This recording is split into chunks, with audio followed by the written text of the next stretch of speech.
Aladdin and the Magic Lamp. Part -2. Aladdin showed the African magician the house and carried the 2 pieces of gold to his mother, who went out and bought provisions. And considering she wanted various utensils, borrowed them of her neighbors. She spent the whole day in preparing the supper, and at night, when it was ready, said to her son, "Perhaps the stranger knows not how to find our house. Go and bring him if you meet with him."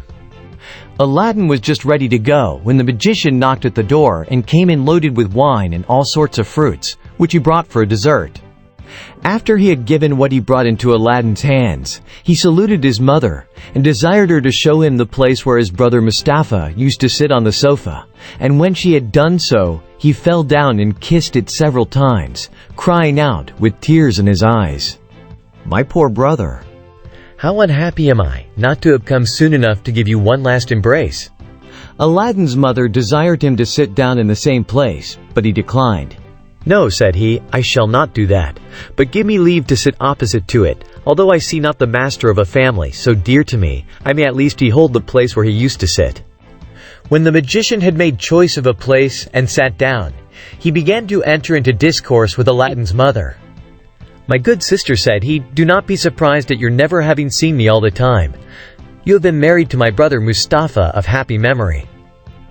I have been 40 years absent from this country, which is my native place, as well as my late brother's, and during that time have traveled into the Indies, Persia, Arabia, Syria, and Egypt, and afterward crossed over into Africa, where I took up my abode.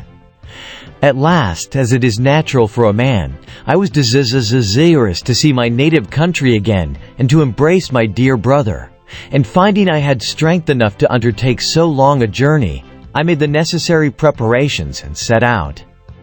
Nothing ever afflicted me so much as hearing of my brother's death. But God be praised for all things.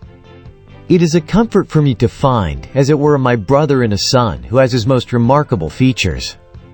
The African magician, perceiving that the widow wept at the remembrance of her husband, changed the conversation, and turning toward her son, asked him, "What business do you follow? Are you of any trade?" At this question, the youth hung down his head, and was not a little abashed when his mother answered, "Aladdin is an idle fellow. His father, when alive, strove all he could to teach him his trade, but could not succeed. And since his death, notwithstanding, he does nothing but idle away his time in the streets, as you saw him, without considering he is no longer a child. And if you do not make him ashamed of it, For my part, I am resolved one of these days to turn him out of doors and let him provide for himself." After these words, Aladdin's mother burst into tears, and the magician said, "This is not well, nephew. You must think of helping yourself and getting your livelihood. there are many sorts of trades. Perhaps you do not like your father's and would prefer another. I will endeavor to help you."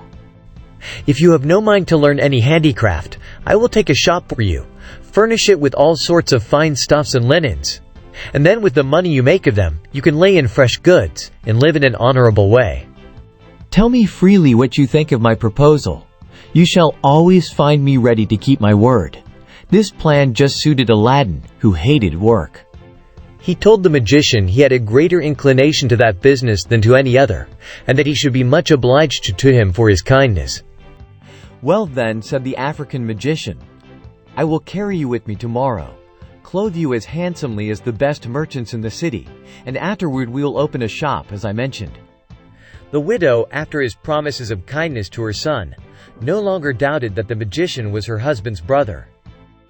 She thanked him for his good intentions, and after having exhorted Aladdin to render himself worthy of his uncle's favor, served up supper, at which they talked of several indifferent matters, and then the magician took his leave and retired.